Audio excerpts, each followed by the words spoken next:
നിങ്ങളുടെ favourite shows ഇനി ഒരിക്കലും മിസ്സാവില്ല. ഇപ്പോൾ C5 കാണും നിങ്ങളുടെ ഫേവറേറ്റ് ഷോസ് തികച്ചും സൗജന്യമായി. വസ്തുവിന്റെ ആധാരം എന്തെങ്കിലും ആവാം. ഞങ്ങൾ ഇപ്പൊ താമസിക്കുന്നത് വാടക വീട്ടിലാ. പിന്നെ സിറ്റിക്കടുത്ത് സ്വന്തമായിട്ട് കുറച്ച് സ്ഥലമുണ്ട്. അതേ ഉള്ളൂ സമ്പാദ്യം. മതിയല്ലോ. ആ വസ്തുവിന്റെ ആധാരം ഈടായിട്ട് തന്നാ മതി. ആ പണം കള്ളുടിച്ച് നശിപ്പിച്ച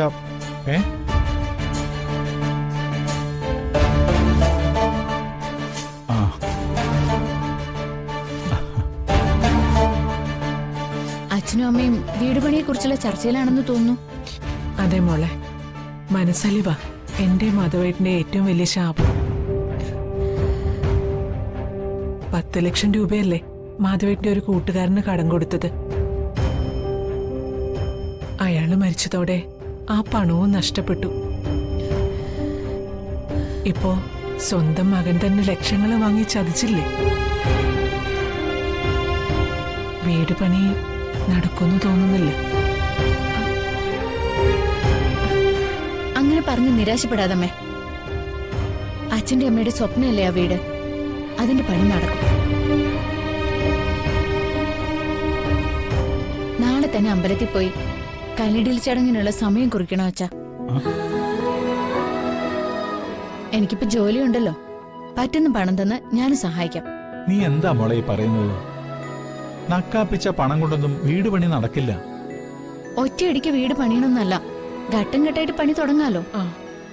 മനോജിന് കൊടുത്ത പണം അവൻ തിരിച്ചു തരുന്നല്ലേ പറഞ്ഞത്. ആ പണം ഗഡുക്കളായിട്ട് വാങ്ങിയാ മതി. പിന്നെ ഞാൻ തരുന്ന പണം ഉണ്ടല്ലോ. എന്തായാലും ക്ഷേത്രത്തിൽ പോയി തിരുമേനിയെ കണ്ട് കല്ലിടിൽ ചടങ്ങിനുള്ള മുഹൂർത്തം കുറിച്ചു വാങ്ങണം. അച്ഛൻ ധൈര്യമായിട്ടിരിക്കെ. അച്ഛന്റെ സ്വപ്നം നടക്കും.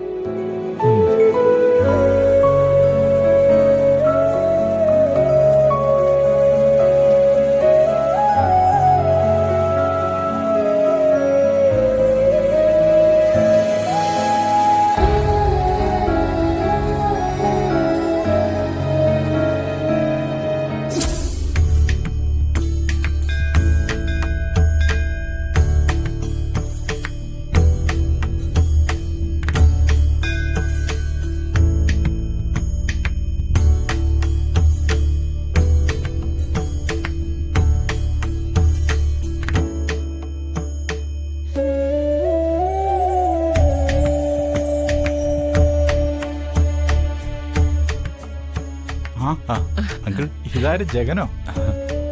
ഇലക്ഷൻ അടുത്ത് വരുന്നോണ്ടായിരിക്കും ഇപ്പൊ ഏത് സമയവും ക്ഷേത്ര ദർശനം അല്ലേ?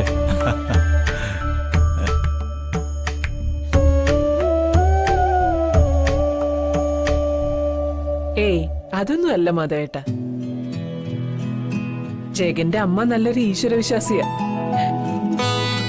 ഓരോ നേർച്ചകൾ നടത്താൻ പാവൻ ജഗനെ പറഞ്ഞു വിടുന്നതാ.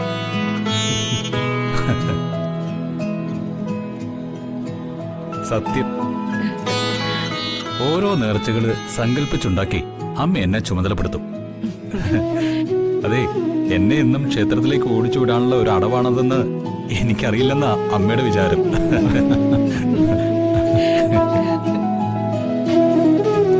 അമ്മ പറയുന്നത് ജഗൻ അനുസരിക്കുന്നുണ്ടല്ലോ, അതൊരു നല്ല കാര്യമല്ലേ. ഞങ്ങൾക്കുണ്ടല്ലോ 2 ആൺമക്കള്.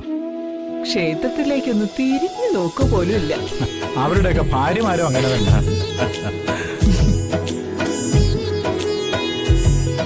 അല്ല, ഇന്ന് ഭാര്യയും ഭർത്താവും നല്ല ഹാപ്പി മൂഡിലാണല്ലോ. എന്തു പറ്റി?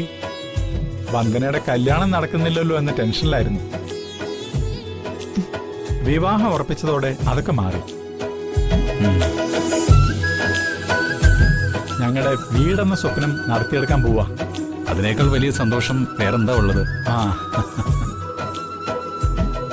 അല്ല, സ്വപ്നം നടത്താൻ പോകുന്നു എന്ന് പറഞ്ഞ അതിന്റെ ആദ്യപടിയായി കല്ലിടൽ കർമ്മം നടത്തണം. തിരുമേനിയെ കണ്ട് അതിനുള്ള മുഹൂർത്തം കുറിച്ചു വാങ്ങിക്കാനാണ് ഞങ്ങൾ വന്നത്. നന്നായി. ഇതൊരു ശുഭകാര്യമാണല്ലോ. അല്ല, തിരുമേനിയെ കാണാൻ ഞാനും വരാം.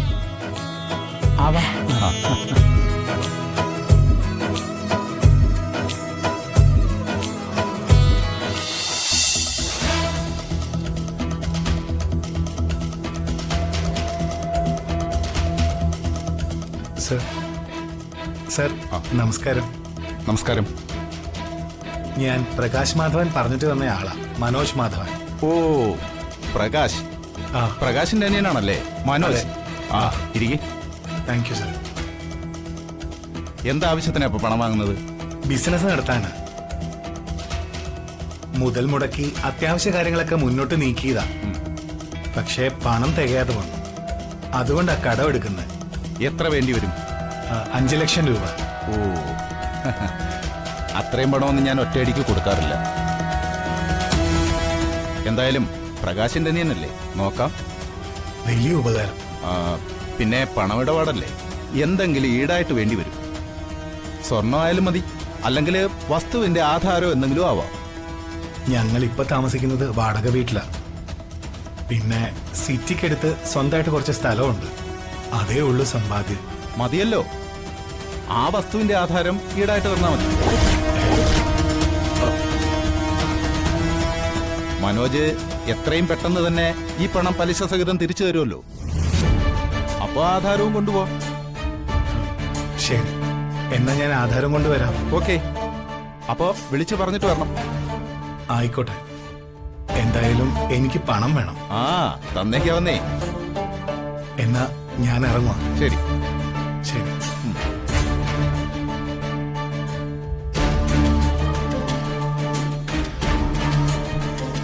അവിടെ 3 നില കെട്ടിടമല്ലേ ഉദ്ദേശിക്കുന്നത്? 3 നില കെട്ടിടത്തിന്റെ പ്ലാനാ അച്ഛന്റെ അമ്മയുടെയും മനസ്സിലുള്ളത്. തൽക്കാലം ഗ്രൗണ്ട് ഫ്ലോർ പണിതിടാന്നാ ഉദ്ദേശിക്കുന്നത്. മതി. പക്ഷേ 3 നില കെട്ടിടം പണിയാനുള്ള ബലം അടിസ്ഥാനത്തിലുണ്ടാകണം. നല്ലൊരു എഞ്ചിനീയറെ വെച്ച് വേണം ബേസ്മെന്റ് ചെയ്യാൻ. അടിസ്ഥാനം ബലത്തതാണെങ്കിൽ പിന്നെ എത്ര നിലകൾ വേണമെങ്കിലും വെക്കാമല്ലോ. പക്ഷേ അതിനുള്ള പണമൊക്കെ ആരും മുടക്കും? വയ്ക്കുന്ന വീടിന് കുടുംബാംഗങ്ങൾക്കെല്ലാം പൂർണ്ണ അവകാശം ഉണ്ടെന്നല്ലേ അച്ഛൻ പറഞ്ഞത്? അപ്പോ പണമുള്ള അവകാശികൾ ആരെങ്കിലും ഭാവിയിൽ നിലകൾ വെച്ചോളും.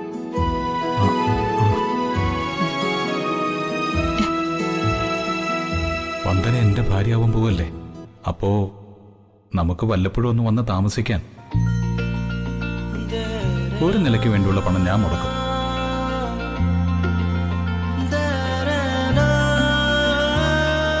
ജഗൻ എന്താ ആലോചിക്കുന്നത്? അല്ല, ഈ മുകളിലേക്ക് കെട്ടിപ്പൊക്കുന്ന നിലകളെ കുറിച്ച് ആലോചിച്ചതാ. കല്ലിടിയിൽ ചടങ്ങിനുള്ള ഒരു ശുഭമുഹൂർത്തം കുറിച്ചു തരണം. അങ്ങനെയാവാം.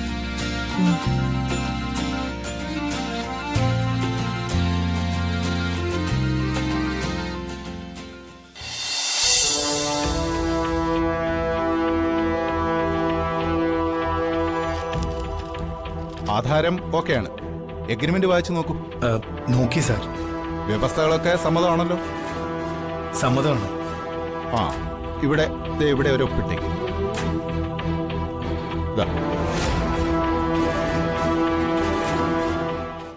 ഡൗൺലോഡ് ചെയ്യൂ C5 ആപ്പ്. കാണൂ എല്ലാ എപ്പിസോഡുകളും സൗജന്യമായി.